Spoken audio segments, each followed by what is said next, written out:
बहुत ही अजीब बात है कि इतनी बड़ी के पॉप इंडस्ट्री होने के बावजूद भी के पॉप की दुनिया से कोई भी बीटीएस को सपोर्ट करने के लिए सामने नहीं आ रहा। बीटीएस ने ग्रैमी नॉमिनेशंस को रिजेक्ट कर दिया एंड कहा कि वो ग्रैमीज में सबमिशन ही नहीं करेंगे, जिस बात पर दुनिया भर के लोग बीटीएस की तारीफों के पुल बांध रहे हैं। इवन इंडिया मीडिया में भी बीटीएस छाए हुए हैं। हर एक न्यूज चैनल पर बीटीएस की खबरें आपको देखने मिल जाएंगी। दुनिया भर के न्यूज चैनल्स कवर कर रहे हैं कि कितना फैक्चुअल और पॉजिटिव डिसीजन है बीटीएस का। लेकिन के पॉप में ऐसा क्यों नहीं हो रहा? के पॉप के किसी भी आर्टिस्ट ने, किसी भी कंपनी ने बीटीएस के सपोर्ट में कोई भी क्लिप या फिर पोस्ट क्यों नहीं करा है? इवन बीटीएस की खुद की कंपनी बीटीएस के अगेंस्ट क्यों जा रही है? जब हाइप के आर्टिस्ट को इतने सालों तक ग्रैमीज ने इंसल्ट किया, तो क्यों हाइब अभी भी अपने बाकी आर्टिस्ट को ग्रैमीज में नॉमिनेशन के लिए भेजना चाहते हैं? ये बहुत ही वियर्ड बात है कि खुद बीटीएस की ही इंडस्ट्री से कोई भी खड़ा नहीं हो रहा उनका साथ देने के लिए।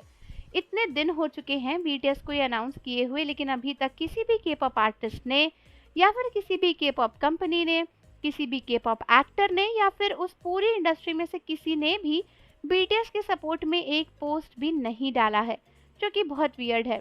इवन सबसे वियर्ड बात यह है कि हाइब ने कहा कि ये कंपनी वाइज बॉयकॉट नहीं है एंड बाकी आर्टिस्ट सबमिशन कर सकते हैं, जबकि वो अच्छे से जानते हैं कि जब बीटीएस जैसा आर्टिस्ट ग्रैमी नहीं जीता तो क्या कोई और जीत पाएगा।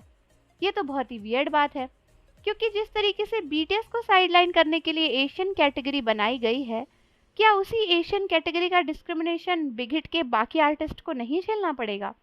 साथ ही साथ जब बीटीएस, जिन्होंने इतने सारे अवार्ड्स जीते हैं, इतने सारे रिकॉर्ड्स ब्रेक करे हैं, जिनकी एल्बम इतनी मास्टरपीस है, अगर वो ग्रैमी नहीं जीत पा रहे तो क्या कोई और आर्टिस्ट जीत पाएगा? तो क्यों ये एक कंपनी लेवल बॉयकॉट नहीं है और क्यों बाकी आर्टिस्ट को ग्रैमी में जाने की इजाज़त है? ये मेरा सवाल है। क्यों आप उस अवार्ड को अभी भी उतनी अहमियत देना चाहते हो जिस अवार्ड ने आपके टॉप मोस्ट आर्टिस्ट की इंसल्ट करी है? हाइप को तो उल्टा कहना चाहिए था कि हमारे कोई भी आर्टिस्ट ग्रैमी में नहीं जाएंगे एंड पूरी के पॉप इंडस्ट्री को ग्रैमी को बैन करना चाहिए। लेकिन के पॉप में किसी ने भी ग्रैमी के अगेंस्ट कुछ भी नहीं डाला है, जो कि बहुत वियर्ड बात है। एंड ये देखकर मुझे समझ आता है कि जब मुसीबत आती है ना, तो अपने ही सबसे पहले आपका हाथ छोड़ देते हैं। बिकॉज दुनिया भर के लोग जहाँ बीटीएस की तारीफ कर रहे हैं, उन्हें बीटीएस का डिसीजन बहुत अच्छा लग रहा है, वहाँ खुद बीटीएस की के पॉप इंडस्ट्री शांत बैठी हुई है एंड बीटीएस के सपोर्ट में किसी के पास भी कुछ भी बोलने की हिम्मत नहीं है, क्योंकि उन्हें लग रहा है कि अगर हमने कुछ भी बीटीएस के सपोर्ट में बोला तो कहीं हम भी बैन ना हो जाए, कहीं हमें भी ग्रैमी से बाहर ना कर दिया जाए। भाई तुम बाहर ही हो, ग्रैमीज एशियंस को कंसिडर नहीं करते, वो एशियंस को अलग ही समझते हैं, इसीलिए एशियंस की कैटेगरी अलग बनाई गई है। तो ये मत सोचो कि तुम उस कैटेगरी के अंदर थे या तुम्हें ग्रैमी बहुत ज़्यादा इज्जत देने वाला था, वो नहीं देंगे।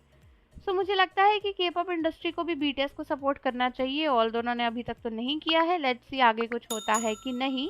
मिलते हैं नेक्स्ट वीडियो के साथ।